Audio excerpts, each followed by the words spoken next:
Tomb Raider Legend. This game was released in 2006, and for the, I initially thought this was actually part of a new time, part of the original timeline, but it was actually the start of a new timeline. And this is one of those where you start, where Laura's parents were more into archaeology.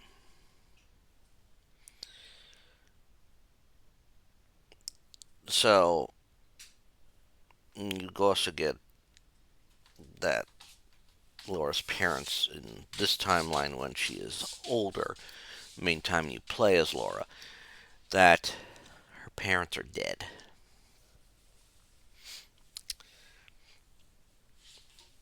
So it opens basically with, and before I should get into that, there's some quality of life changes in the gameplay on this,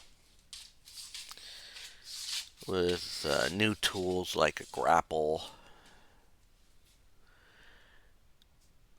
but a limit to how much health pack she could carry. And you actually have a tool that can help you denote certain items in the game.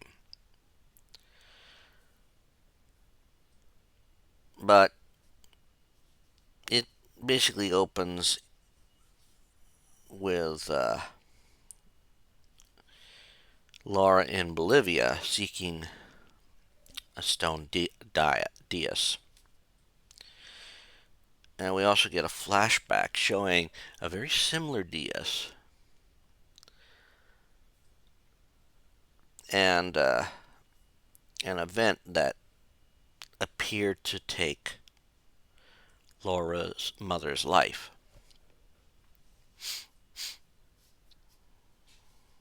It was very sad.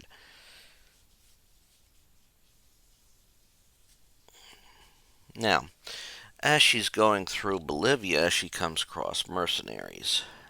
Apparently, someone else is seeking the same thing. So obviously, she's got to run and gun these mercs.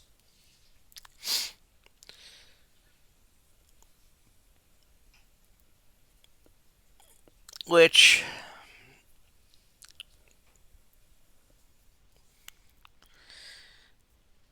may seem contrary to nature later established in this timeline, but when you think about it, these are people actively trying to shoot and kill her.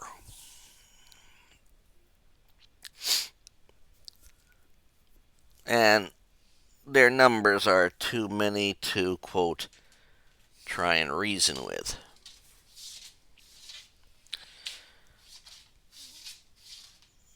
Well,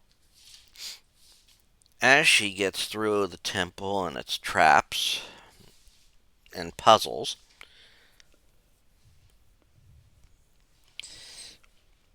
which is a good staple to have for this series, these not just that she is run and gun, but there's always been something to figure out, a puzzle. She eventually reaches the area of the dais where the head of the mercenaries, or the one backing everything, uh, James Rutland, I believe, has a little talk with her. And there's a figure sitting in the helicopter. And he mentions the figure's name, actually, which is Amanda, someone Laura knew in the past.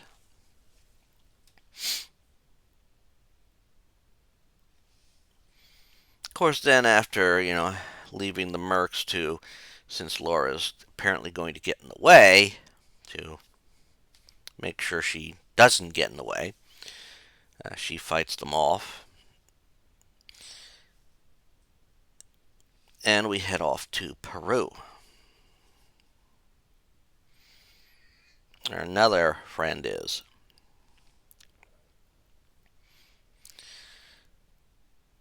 We also get a, and after a shootout in the village with the mercs, and then a race. This game loved to have its motorcycle sections. I could have done without them, to be honest, but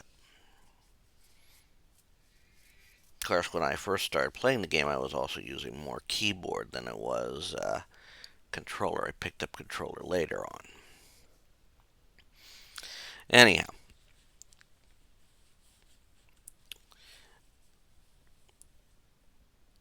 we get a flashback after she gets to the site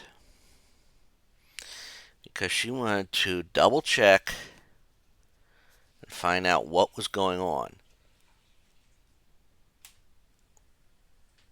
Was Amanda really dead? We also get a flashback showing what exactly happened. At that site, there was some sort of creature that killed almost everybody except Laura, the friend that I think took her there, and Amanda.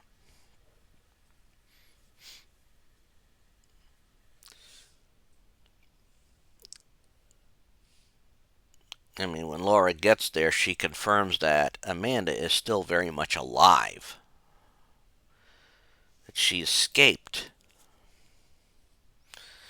Of course, the mercs show up after Laura, is trying to find out what exactly is it that they're looking for there.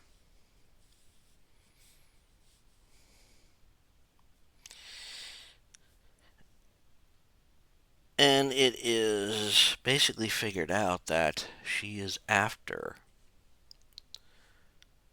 an ancient weapon, which turns out to be Excalibur, or something like Excalibur, or that represented Excalibur. It's a hard thing to associate. Now, she learns that part of the sword is actually held by a possible yakuza, possible, or just a normal gangster. Well, nothing normal about how wealthy the man is uh, in Tokyo. So she heads there. She is hoping it would be a, quote, quiet meeting. But was definitely prepared for the eventuality that it wouldn't be. I mean, she shows up in evening dress. And then, of course, has to modify it so she can jump around, kick butt, and shoot bad guys. And eventually have to work her way up and over to where he has taken refuge. I mean, an evening dress is not easy to do all that in. I'm going to be honest with you there. And he utilizes the part of the sword he has to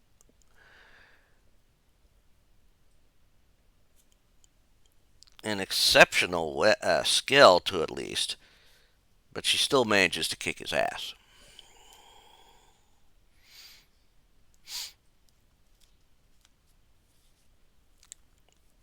And then things sort of lead her to go to Guyana, where there's another temple and a couple of goons. So, of course, as you wipe out the goons and make your way deeper into the temple with more puzzles, that's one thing I gotta give comment on. I gotta give props on this. There are a lot of decent thinkers in this game. And of course, Laura's humor for, hey, This is something I need for the gym when she sees a bunch of death traps.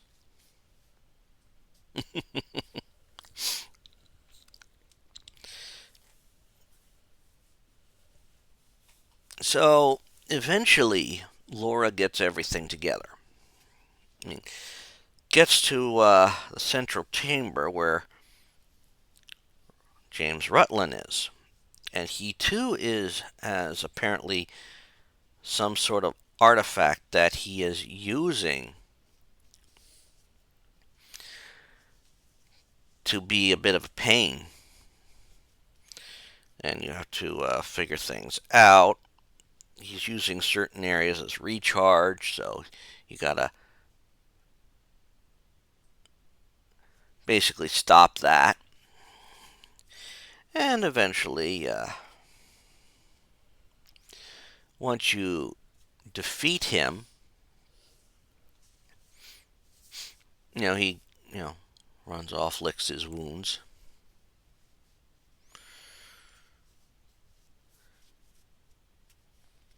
And you start to, the beginning of connections are being made here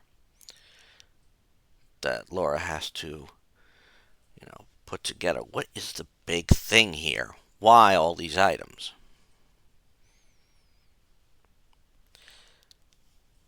Now, eventually,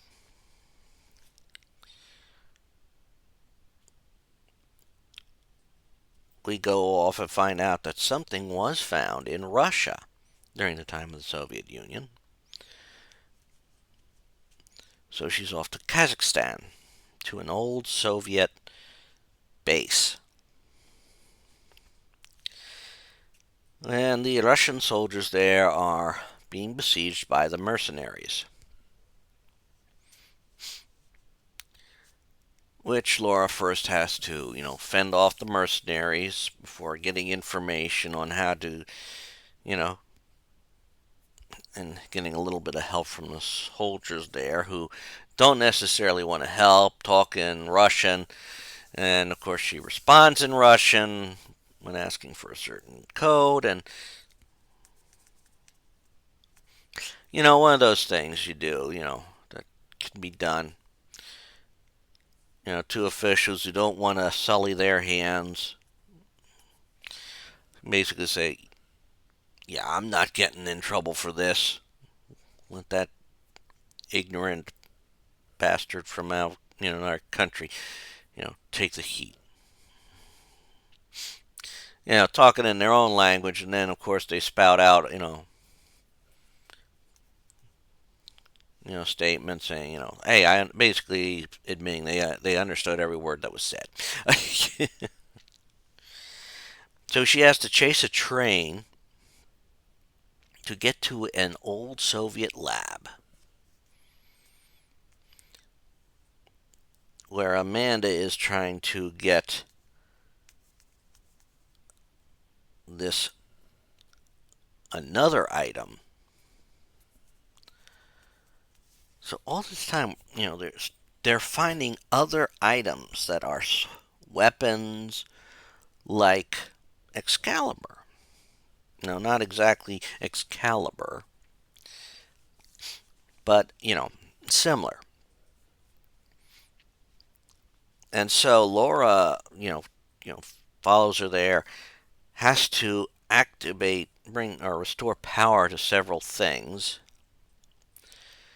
Of course, while avoiding deadly electrodes and gas and all that. And get to the chamber where the piece is being held as part of some device. And then we have Amanda's little pet attacks you.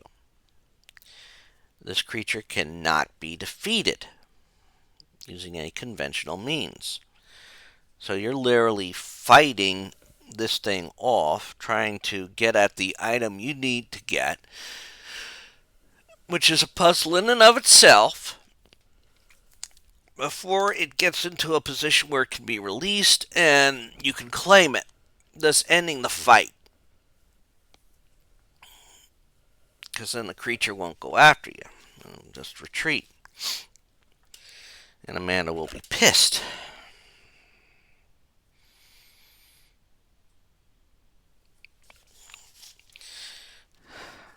And with all the information she's gathering, this is when she finally, gets to the Excalibur part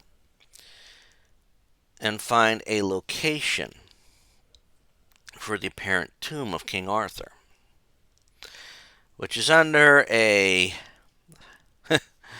facsimile setup or a decrepit old park that used to be sort of like a, King Arthur theme park or theme attraction. Of course, as you work your way into the place, you discover that,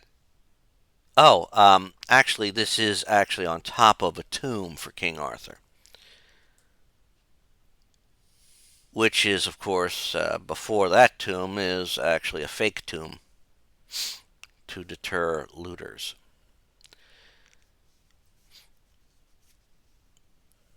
And of course, you work your way down to the tomb,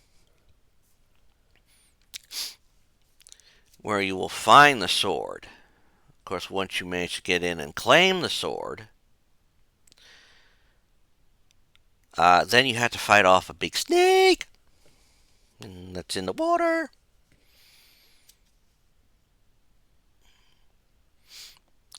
And I'm thinking there's more than one snake, either more than one snake or didn't kill the one, just knocked it out for a good bit.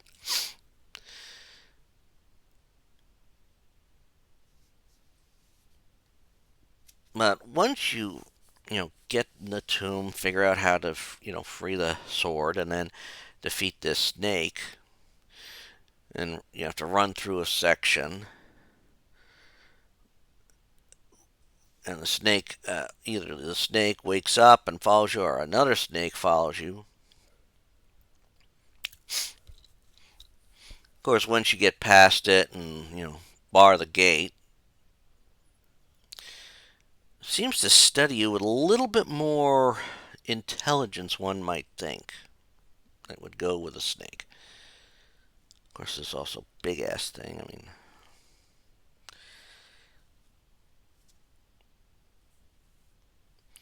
so you basically work your way out through the traps again, and oh look, the mercenaries are back. So you have to fight your way through them. And after having at least two pieces that could fit together, Laura realizes that there is a piece missing. In fact, the piece was actually given to her mother many years ago, and Laura knows exactly where to look for it. The plane crash in Tibet, which is sort of where I believe her mother disappeared.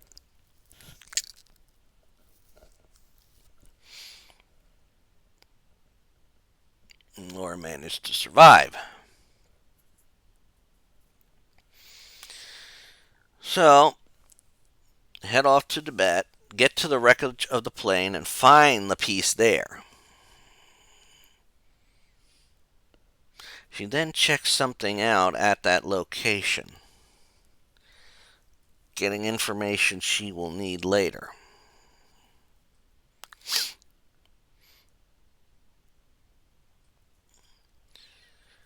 At least the only dangers here are the environment and now snow leopards.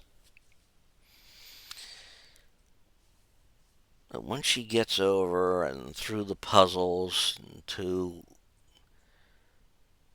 a central room, she's actually able to put together Excalibur, which looks nothing like what you would expect the sword to look like. But is it one hell of a weapon?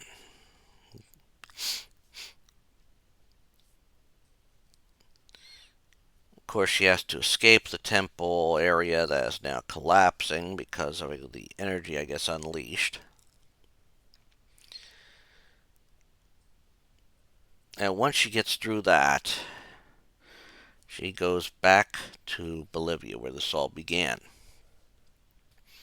There's no running through the temple and all that, but a final encounter with Rutland, his mercenaries, and Amanda. So the first part is literally wiping out the mercenaries with this weapon, this with Excalibur, which works good as close range, but also great as a projectile weapon.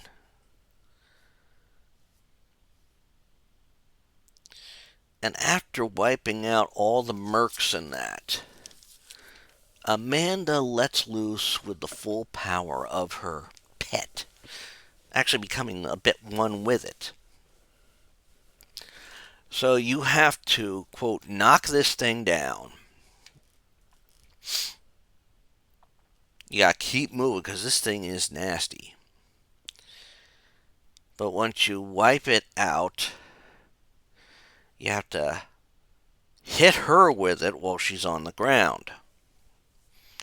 I think you have to do like this a total of 4 times or something like that.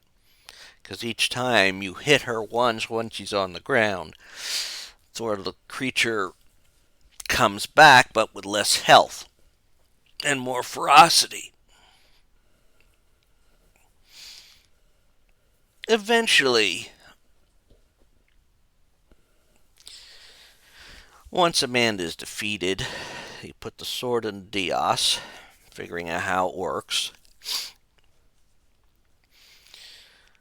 And Laura opens what appears to be a portal.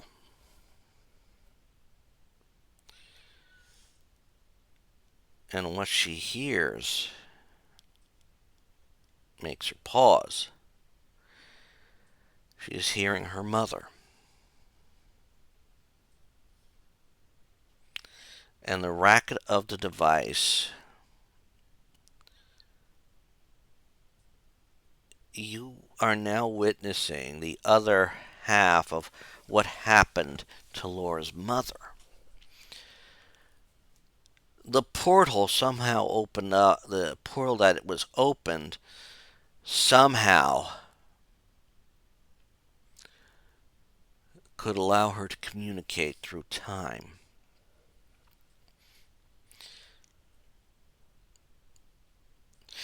It's about this time also that Amanda comes to and also shouts into the porthole, which basically makes everything happen as it happened.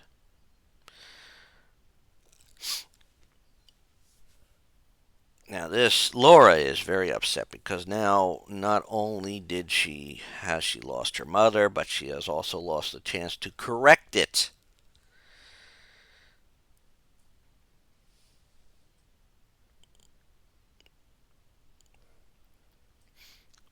And while Laura is upset, she is still in control. She gets her point across to Amanda by constantly narrowly missing her.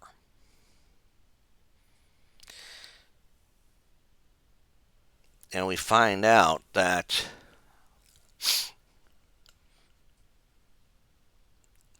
Laura's mother is in Avalon.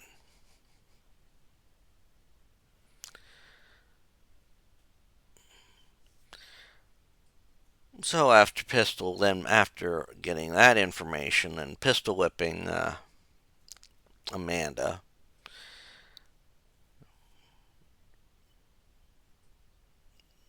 while departing, telling her that every minute of her life from now on is owed to Laura. Because Laura was about to shoot her dead. I wouldn't have necessarily blamed her.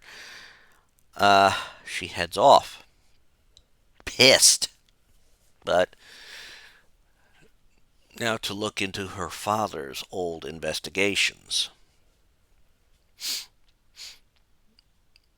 and tell them my father was right.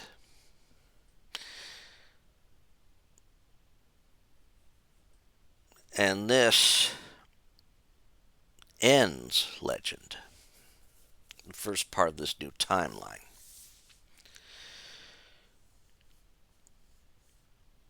You know, this game has a very good story, and it leads into future entries in this timeline very nicely. But the next story, the next game, is a little could have been both is not only just part of this timeline, but it's nice that that one's a standalone. Could be a standalone, but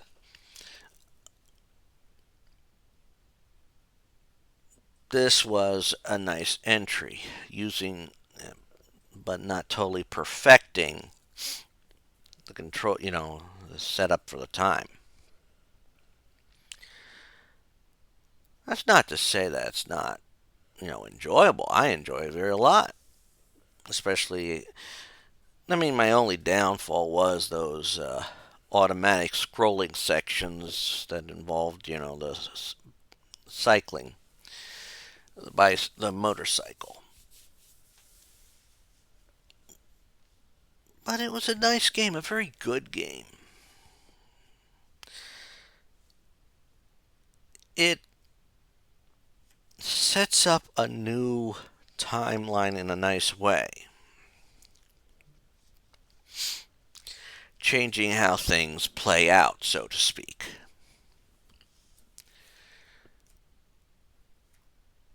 Going from, we see how Laura's love for archaeology,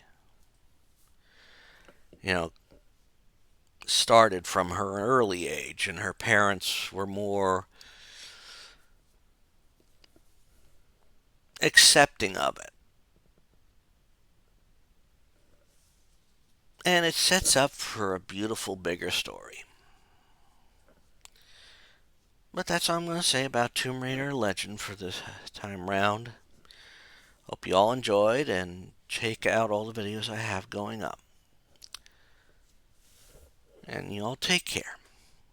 Bye.